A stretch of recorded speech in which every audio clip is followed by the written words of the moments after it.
మీరు ఐపీఎస్ ఆఫీసర్గా సర్వీస్ చేశారు. తర్వాత మీ రాజకీయ లక్ష్యం కోసం మీరు రాజకీయాల్లోకి వచ్చారు. బీఎస్పీ పార్టీ నుంచి బీఆర్ఎస్లోకి చేరారు. గతంలో మీరు కేసీఆర్ గారిని విమర్శించారు. అదే పార్టీలో ఇప్పుడు మీరు చేరింది అసలు ఎలా అనిపిస్తుంది? దీన్ని ఎలా చూడొచ్చు? విమర్శించారు ఆయన్ని, ఆయన అధికారం. నేను మళ్ళీ రిపీట్ చేస్తున్నా, నేను ఈరోజు కూడా చెప్తున్నా, ఆ రోజు కూడా చెప్పినా, నేను బీఆర్ఎస్లో చేరిన రోజు కూడా నేను ఇదే చెప్పిన. నేను కేసీఆర్ గారికి నాకు వ్యక్తిగతమైన వైరం అనేది లేదు. నేను రాజకీయాల్లోకి వచ్చింది ఏ వర్గాలైతే అనాదిగా పీడనకు, వేదనకు, అణచివేతకు గురవుతున్నారో, వెనుకబాటుతనానికి గురవుతున్నారో వాళ్ళ గొంతుకగా వచ్చిన, ప్రభుత్వంలో ఎలాంటి తప్పు జరిగినా ఆ తప్పుల వల్ల ఈ వర్గాలకు నష్టం జరిగితే ఆ వర్గాల తరపున వాళ్ళ ప్రతినిధిగా నేను పోరాటం చేసిన. అంతే తప్ప నేను ప్రభుత్వంలో ఒక వ్యక్తి మీదనో, లేకపోతే ఇంకొక వాళ్ళ వ్యక్తిగత అలవాట్ల మీదనో, లేకపోతే వాళ్ళ ఇంకా రకరకాల పర్సనల్ విషయాల మీద నేను ఎప్పుడు కూడా ఎవరి మీద కూడా పోరాటం చేయలేదు. ఒకవేళ చేస్తే కూడా అది తప్పు.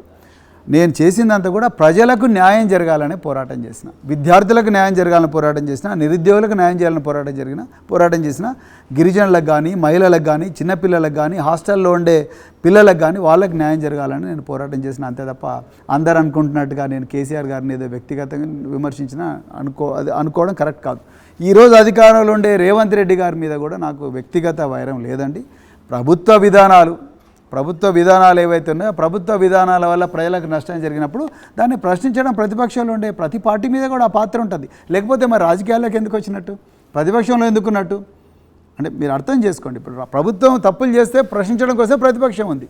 మీరు ఏ నాయకుడైనా సరే, ఏ రాజకీయ నాయకులైనా సరే, వాళ్ళకి రాజకీయంగా లక్ష్యం ఉన్నప్పుడు అధికారంలో ఉన్న పార్టీ వైపు వెళ్తారు జనరల్గా. అసలు బీఆర్ఎస్ వైపే వెళ్ళడానికి అసలు కారణం ఏదైనా పర్టికులర్ రీజన్ ఏమైనా ఉందా? నేను మళ్ళీ చెప్తున్నాను, బీఆర్ఎస్కు ఒక గొప్ప ఉద్యమ ప్రస్థానం ఉంది. 24 సంవత్సరాల పోరాటం చేసిన ప్రస్థానం ఉంది. అందులో 10 సంవత్సరాల అధికారంలో ఉన్న ప్రస్థానం ఉంది.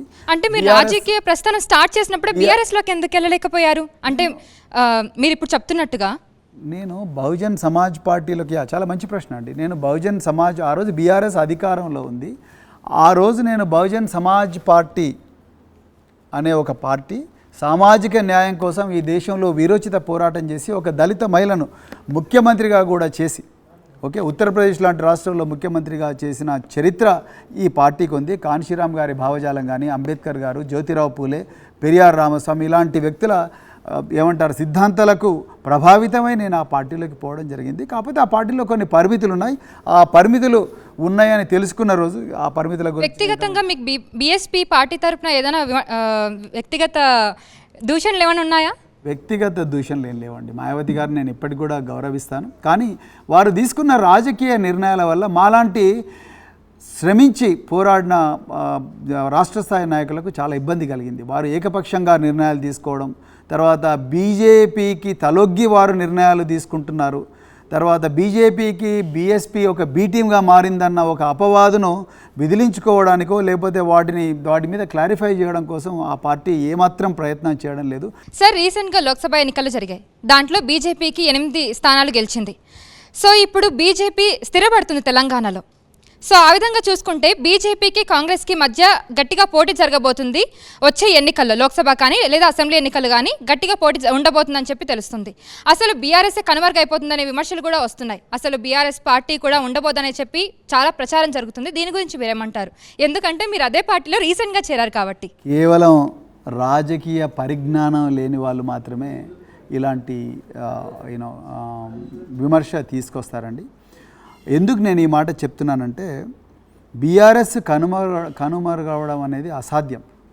25 సంవత్సరాల పోరాటం, తద్వారా వచ్చిన అధికారంలో తెలంగాణ అనే ఒక రాష్ట్రానికి, కొత్త రాష్ట్రానికి ఒక బలమైన పునాది వేయడం, ఈ లక్షలాది మందిని తన పోరాటం వల్ల ప్రభావితం చేయడం, ఎన్నో తరాలు ఈ పోరాటం వల్ల పెరగడం, అంటే ప్రభావితం కావడం, ఇంత గొప్ప ప్రస్థానం ఉన్న పార్టీ ఈ ఒక్క పార్లమెంట్ ఎలక్షన్లలో సీట్లు రానంత మాత్రాన కనుమరుగు అవుతాం అనుకోవడం, రాజకీయాల మీద స్పష్టమైన అవగాహన లేని వాళ్ళు మాత్రం. ప్రవీణ్ గారు, మీరు అసాధ్యం అన్నారు, కానీ ప్రజలు సుసాధ్యం చూపించారు కదా. పార్లమెంట్లో ఒక్క సీటు కూడా మీకు రాలేదు. రాజకీయాల్లో ఒకప్పుడు బీజేపీకి కేంద్రంలో ఇందిరాగాంధీ చనిపోయిన తర్వాత 1984లో వచ్చిన ఎన్నికల్లో బీజేపీకి కేవలం 2 సీట్లు వచ్చాయి దేశంలో.